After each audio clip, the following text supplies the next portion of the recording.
こんにちは、エクスプロンです。エクスプレッションでモーション制作を最適化するコーチです。前回はミグルを軸ごとに制御する方法を解説しました。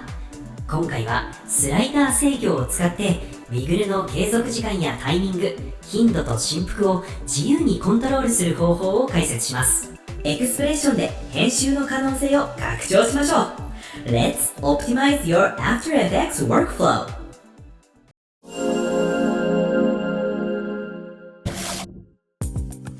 これまでのウィグルはこのように書いていました。ウィグル2、50。この状態では常に揺れ続ける。揺れの速さも固定、揺れの大きさも固定となり、細かいコントロールができません。しかし、実際の制作では必要なタイミングだけ揺らしたい、徐々に揺れを強くしたい、動きの質感を調整したいといった制御が求められます。解決方法は、動きを制御するパラメーターを作り、キーフレームアニメーションでウィグルをコントロールします。頻度と振幅の2項目を制御したいので、エフェクトからエクスプレッション制御、スライダー制御を2つ追加します。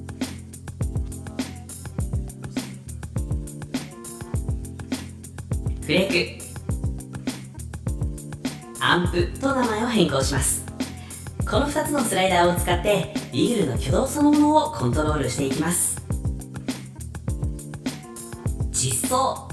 1のエクスプレッション、変数フリクにフリク、頻度のスライダーの値を代入します。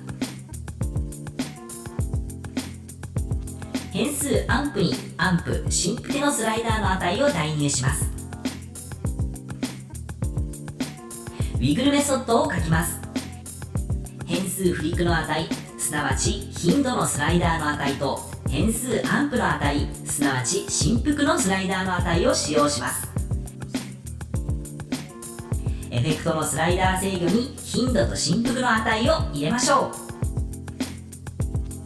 この方法を使うことでウィグルは単なるランダムではなく、頻度と振幅をエフェクトのスライダー制御でコントロールできるモーションになります。スライダーにキーフレームアニメーションを設定することで、いつ揺らすか、どのくらい揺らすか、ウィグルは設計できる動きに生まれ変わります。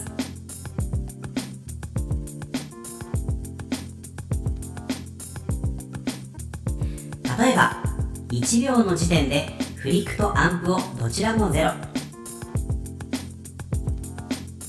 3秒の時点でフリクを20、アンプを100に設定すると、1秒から3秒にかけて徐々に揺れが激しくなっていきます。フリクが上がることで揺れが細かくなり、アンプが上がることで揺れの幅が大きくなります。その結果、弱い揺れから激しい揺れへと自然に変化するモーションを作ることができます。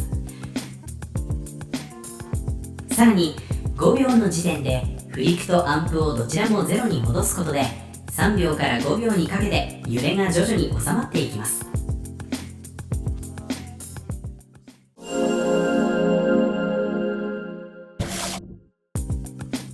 オブジェクトが入ってくる瞬間のインパクト表現の一例も紹介します。まずフレックとアンプの値をリセットしてどちらも0にしておきます。次にトランスフォームのスケールにキーフレームアニメーションを設定し、スケールが一気に縮小するアニメーションを作ります。さらにキーフレームに Easy Ease Out Ease In を適用し、スピードグラフで緩急をつけます。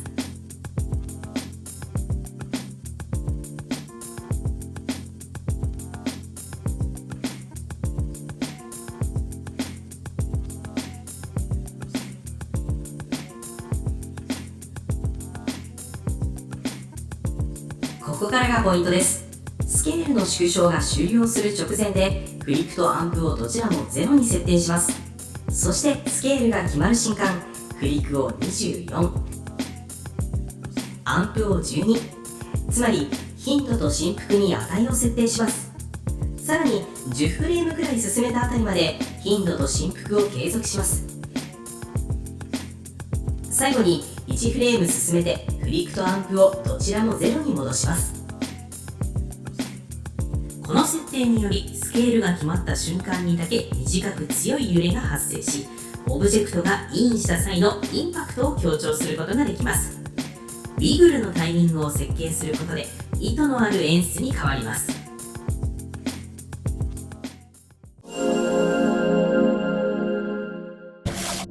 次回は実務で必須になるクライアントから修正が入った時にその揺れ毎回変わっていませんかと言われないようにするためのウィグルの動きを決め打ちする方法を解説します。モーションは制御できる。See you next optimization!